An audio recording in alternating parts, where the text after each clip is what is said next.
there's a hole in the heart of this house. It will not be easily healed. But what a beautiful lady.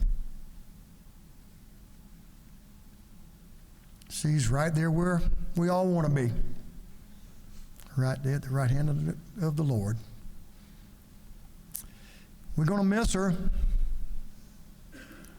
We're going to think about her. And we're going to grieve. The Georgia House opens today's session by paying respect to one of its own, Representative Tish Naghise, who passed away yesterday. Good evening and welcome to Lawmakers on this day 31 of the Georgia legislative session. I'm Donna Lowry in Atlanta. The major news of the day came from the House. Members overwhelmingly passed the budget for fiscal year 2024 that begins July 1st. On this show, we're going to walk you through highlights of the budget and how it will affect the lives of Georgians with veteran journalist James Salzer. Also this year, the Georgia Senate Burt Jones has the gavel in the Georgia Senate. As Lieutenant Governor, he's also president of the chamber, where he spent 10 years as a member. The Senate has generated a lot of news this legislative session, and I had the chance to have an extensive interview with the Lieutenant Governor about a number of those issues and talk about some of his priorities. That interview is later in the show. But first, Rochelle Ritchie has our Lawmakers Capital Report. Well, hi, Donna. Good news for state employees, law enforcement officers, and teachers, as salary increases are all part of this $32 billion budget, as well as construction projects for state universities. Before tackling the budget, the House started on a sad note. Condolences were given to the family and friends of House member Tish Naghise, who passed away after being sworn in just a few weeks ago. I want to thank Governor Kemp, Lieutenant Governor Jones, and our friends in the Senate for their sympathy in this hour of loss, the loss in this House. As Speaker, I want to extend our prayers to her husband and children and all those that have been blessed enough to have known her. Naghise, a Democrat, represented the Fayetteville district and was a delegate to the Democratic National Convention and former state committee member. Minority Leader James Beverly tearfully honoring her memory, joined by other Democrat members. You know, I'm reminded of a song, and I think Tish embodied this song by Mahalia Jackson, If I Can Help Somebody. And it goes, as I pass along, if I could cheer somebody with a word or a song, if I could show someone they're traveling wrong, then my living will not be in vain. If I could do my duty as a Christian ought, if I can bring salvation to a world once wrought, if I can spread love's message as the Master taught, then my living will not be in vain. We will miss her presence. Absolutely. Her work is indelible. It has made a mark in South Fulton and Fayette County that won't be erased. Her shoulders are big enough for us to come behind and stand on that and do the work of people in the people's house. Representative Naghise was 59. With heavy hearts, the House continued with today's business by passing HB 19, which covers the budget for fiscal year 2023-2024, and will now head to the Senate for finalization. There are a number of great initiatives that we were able to include in our version of the budget that you can be proud of, but our work is not done. The bill includes more than $1 million towards establishing a Georgia State Patrol satellite post in Buckhead to address concerns of violent crime by residents and funds to address cold case homicides. This ad includes up to 20 motor unit troopers as well as the Nighthawks DUI task force. $2.7 million for a new cold case specialty unit in the GBI. The new unit includes 13 agents, 2 criminal intelligence analysts, and 2 digital forensic investigators to address the nearly 570 cold homicide cases at the agency, as well to provide assistance to local law enforcement agencies with their cold case as requested. As mental health care efforts remain a major initiative for the House and the Senate, the proposed budget also includes $10 million to increase wages of state psychiatric hospital employees and provide funding for mental health and substance abuse programs. A total of $13 billion is expected to be spent on schools in the next fiscal year, and that includes a $2,000 bump in pay for university teachers and workers. The most state funds ever provided to K-12 education. Kids are not able to learn if they're hungry. The House version of the budget includes $6.3 million in the Department of Education budget to cover the cost of breakfast and lunch for reduced price students. And this is expected to provide free breakfast for 32,000 children and free lunch for 64,000 children. Also getting a pay increase, law enforcement officers could see a $4,000 wage hike. This salary adjustment is intended to increase competitiveness with surrounding states and other law enforcement agencies, but also acknowledges the inherent dangers of the job and the increasing call to duty and their willingness to step up in turbulent times.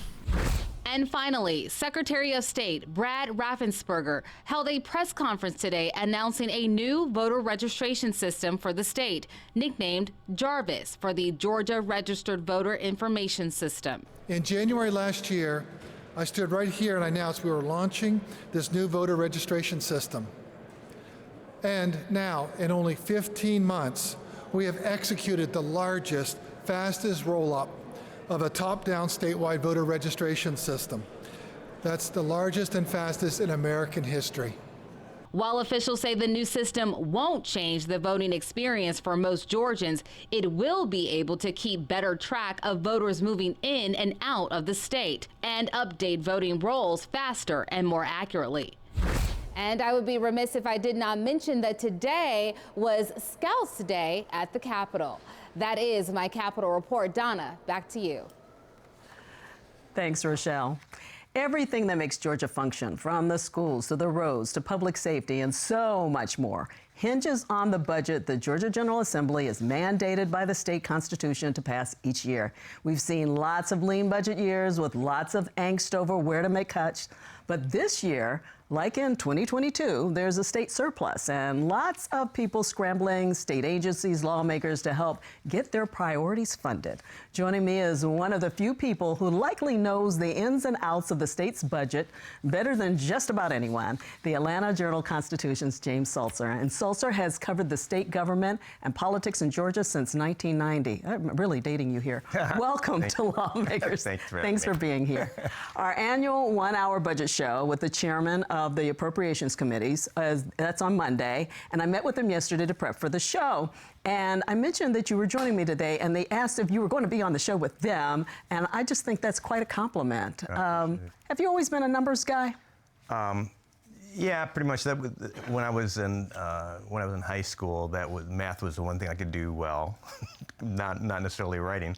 And I started as a statistics major in college and made the mistake of changing to journalism at some point. No, I think it's great because you took that knowledge and you brought it into journalism. So let's talk about that. Let's start by looking at the revenue side of the budget. Georgia has a $6.6 billion surplus. And as I mentioned earlier, it's the second year for what some consider a cash cow for the state. Talk about how we got here. So it was interesting that at the time of the start of the COVID pandemic, the fear was we're going to have a massive recession, and as you remember, they were cutting spending.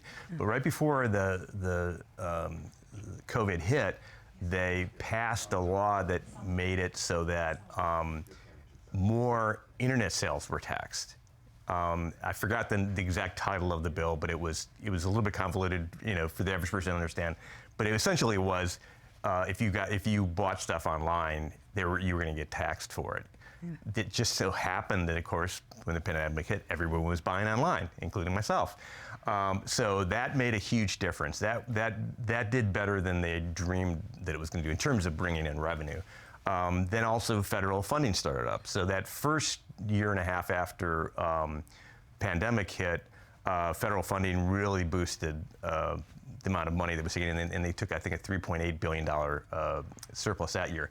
Next year, 2021 to 2022, it was because of, in part because of capital gains. It was a great stock market, and so in 2022, when people went and paid their taxes, they were paying much higher income taxes, right? So sales taxes have continued to be good, capital gains taxes, and income in general. People are making more money, more people are employed, they're getting raises, as we just heard. And so for a couple of years, money's just flowing in. The concern I think they have this year is stock market didn't do too well last year, if you remember. So when people start paying their taxes, they have started January, February, March, and April. The original projections were that capital gains income taxes would be down $3 billion. So it'd be this huge. Now, I don't know that that's going to happen, but that's what they're projecting at this point. Yeah, so because even last year, the talk was we were one and done in terms of that big amount of money. So we're here again this year. It's just a matter of, can it last? Right. Yeah, and it doesn't, all the discussion at the federal level is there's a decent chance or fair chance we're heading for a recession. So it probably can't last. Yeah, but the good news is Georgians will get some of that money. Talk about that. Yes. So last year, Governor Kemp and the legislature approved $1 billion, essentially rebating $1 billion to people who paid taxes the previous 2 years, and it was $500 for a couple, $250 for single, and $350 for head of household or something. Head of household, right? Yeah. So this year, essentially, they're doing the same things. It's $1.1 billion in income tax rebate. That bill passed Senate Finance yesterday, so probably coming out next week, and that'll be a big deal. And then in the mid-year budget that just passed this week, or got final passage, there's a $950 million property tax cut, where they'll increase the amount of money that will, when they evaluate your home, they'll reduce it. And so you'll pay less in property tax. Yeah, and that's going to make a lot of people happy. The amended budget goes through the end of June, so people know that. Let's talk about fiscal 2024 budget a little bit more, presented by House Appropriations Chairman, as we saw earlier, Hatchett. Let's get into some of the specifics, beginning with that large chunk, which is education. Right. Excuse me. Good news for teachers, but not just teachers. No, I mean it's the $2,000 pay raise. Teachers have been getting pay raises the last few years. And essentially they and state employees will get the same kind of pay raise. But as Chairman Hatchett said, $13 billion is the most states ever spent on education. They're fully funding the formula that is used to pay for schools, which, the last few years we've done that. So we're like, that's not a big deal. But we remember 5 or 6, 7 years after the Great Recession, every year there was a chunk of money that was cut. In fact, that dates back to, I believe, Governor Perdue's first term when they had to start cutting back. So it actually is significant. As you saw, the biggest applause line today was by far the fact that they put money in the budget to make it so that children on reduced breakfast and school lunch don't have to pay anything. I mean, so I think he said 32,000 children breakfast, 64 lunch, or reverse, I don't remember which. But yeah, the federal government paid for that, and it was going to go away, and they're going to continue that. Right, we'll see how long. And that's the question, is whether they can sustain it. Yeah, let's talk about the boost in pay for for workforce issues. As we know, they continue to plague the state. So we are seeing salaries to try to attract people, retain people, and attract them. Right, and I wrote something on this in January. One of the significant things that Governor Kemp has done on that issue is, in the past, if they gave a pay raise, they gave a 2% pay raise, right? So if somebody's a prison guard making $35,000 a year, a 2% pay raise, in a whole lot, it means a lot more to the department head making $150,000 a year, right? I mean, they're getting more money out of that than the prison guard. So when last year they gave a $5,000 pay raise, and this year $2,000 pay raise. So if you look at that, that's like a 20% increase in their pay for that prison guard, whereas $7,000 to the $150,000 a year person is, the percentage-wise, not as big a deal. So I think the idea is a lot of this is boosting people in the $30,000 to $60,000 range in terms of, and those are the people they're losing. Right, including in law enforcement. Right. Yeah, right. That's a big area. The Senate now gets the budget. So what do you think? Will we see changes? To talk about how that process usually works now. The way it usually works is, so the House takes the first crack and they put in all their priorities. Their priorities this year, besides education, obviously, were law enforcement and the police entities, agencies, and mental health. They put an astonishing amount this year in the mid-year budget, and this year they put an astonishing amount in terms of increase in mental health. And as Chairman Hatchett said, they hope we can do a lot more. That's not enough, but and I'm sure that's probably true. It's never going to be enough, or it's not enough right now, at least. But so I think those are not things that the Senate are going to. Right. The Senate also is, as you mentioned, all into crime bills right now, and so they're not going to cut back on it, I don't think. But yes, there'll be changes. There always are. Okay, well, you'll be keeping up with it, and so will we. And we may have to see you on Monday a little bit. We're trying to figure that out. Thanks so much for coming on the show. Thanks for having me. Always appreciate it. Coming up, my one-on-one interview with Lieutenant Governor Burt Jones on his priorities and more. Lawmakers is made possible by Georgia Farm Bureau. With over 80 years of helping everyone understand the importance of agriculture in our state. After all, ag is Georgia's #1 industry. Food and fiber production represents over $74 billion in output of Georgia's strong economy. The Georgia Farm Bureau legislative team works to represent producers across Georgia at the state capitol during the session and year-round. Georgia Farm Bureau, the voice of Georgia farmers. Here's what's new this month with Passport. Kirsten had a lot of courage. She fought for Black culture.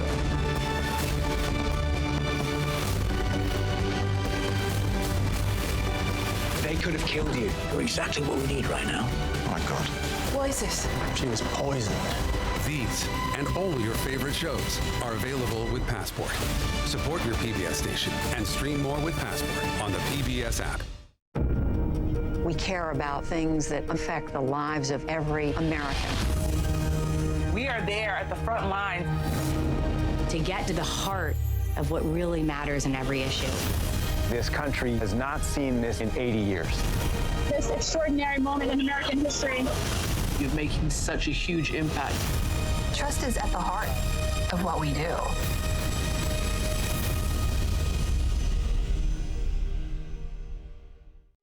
One of the easiest ways to support GPB is to become a monthly GPB sustainer. Your monthly support continues automatically month after month and supports not only the great programming that you love on GPB, but also our efforts in the community. GPB is committed to provide a trusted space for lifelong learning on the air, digitally and in person all across Georgia. All this is made possible with your monthly support. And we can't do it without you, so please donate right now at gpb.org/give. And thanks.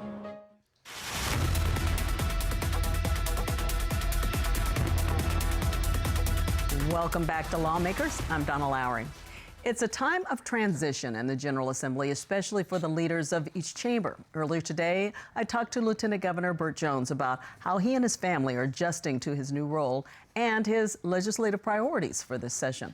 But I started by asking him about the announcement after the defeat of the Buckhead cityhood bill.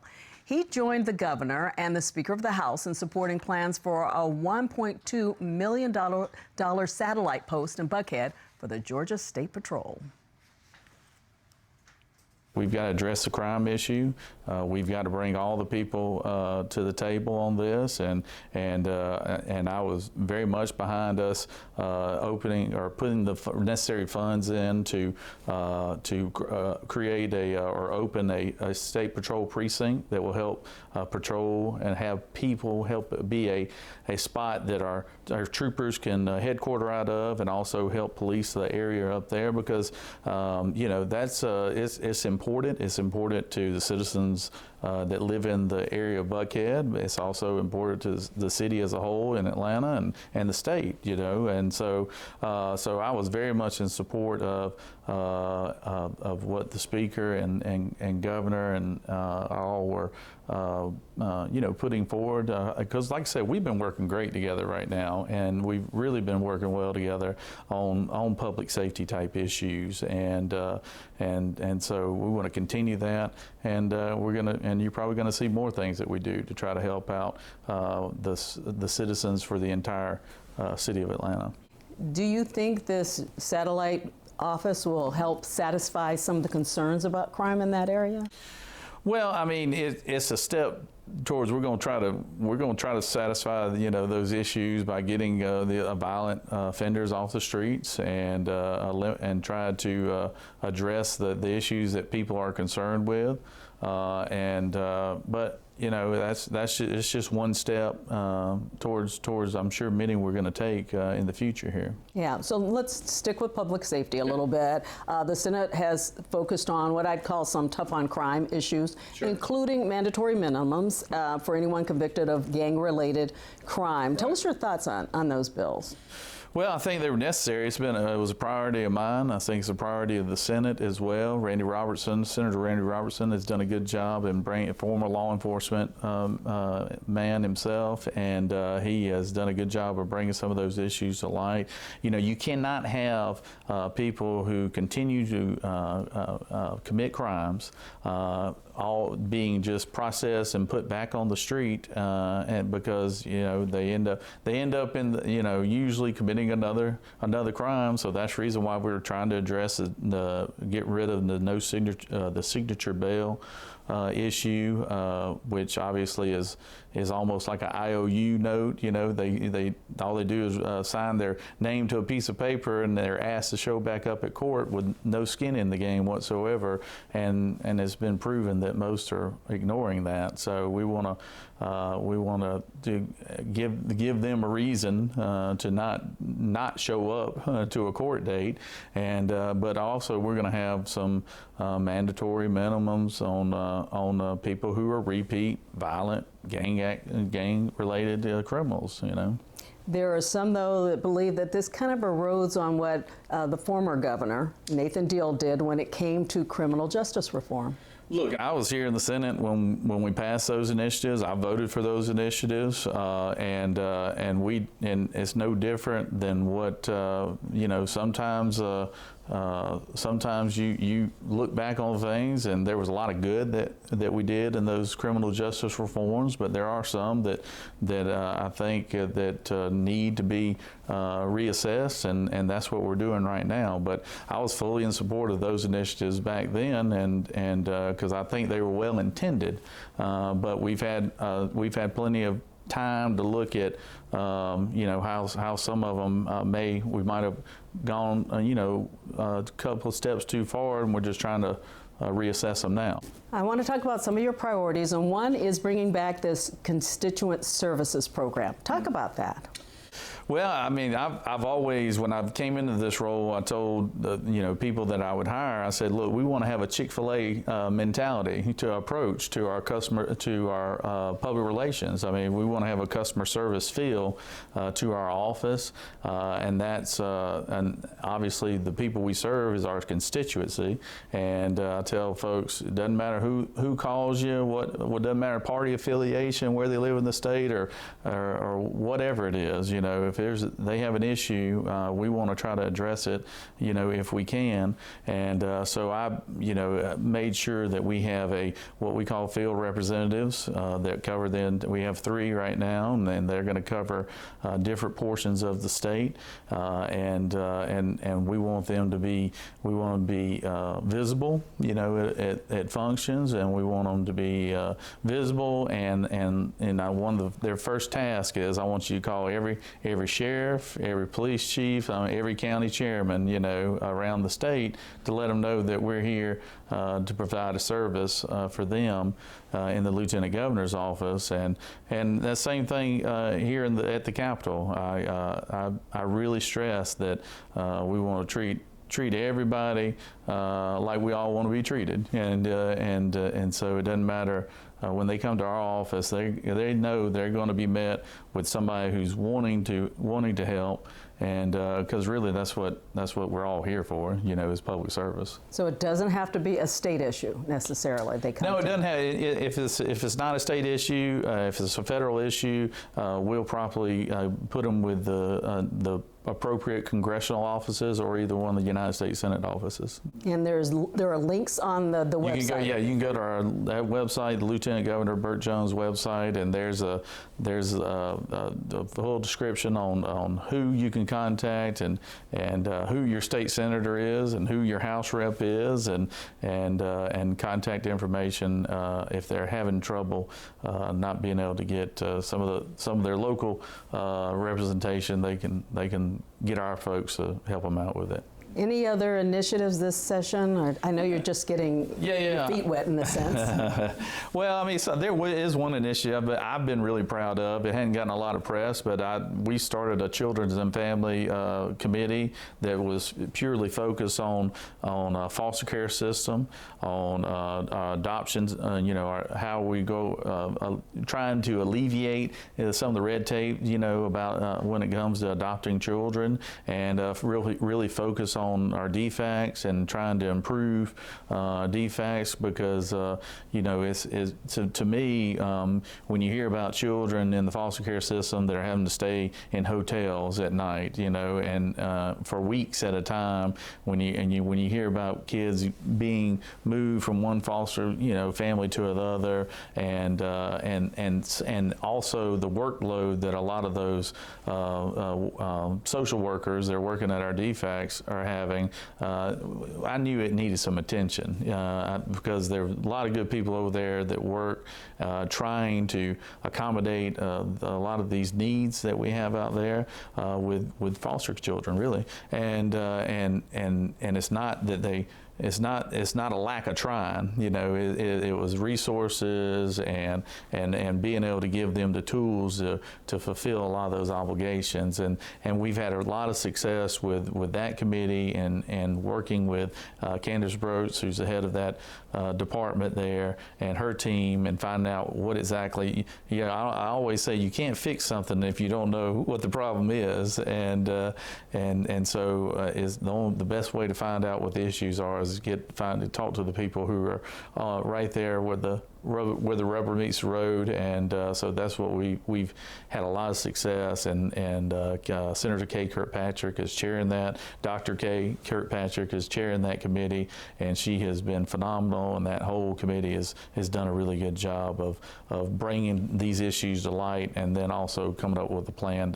to tackle them too. Yeah, you're still getting settled in. I noticed you just got some pictures in. Yes. Tell us about that process and how your family is adjusting to this session for you. My family's been great. They probably adjusted better than I have, to tell you the truth. Kids, I've got a 13 and 10-year-old. They're just, they just want to make sure Daddy makes all the ball games, which I do. My wife has always been supportive of this, and she herself has her own initiatives. She's big into the dog rescue world. She started a 501c foundation several years ago, and she's passionate about it, and so so she understands, when you have a heart for service, that's you need to try to be involved in it and try to fulfill those goals. I want to thank the Lieutenant Governor for that interview. Well, that does it for Lawmakers Today. We'll be back on Monday, March 13th for Day 32. Have a good night.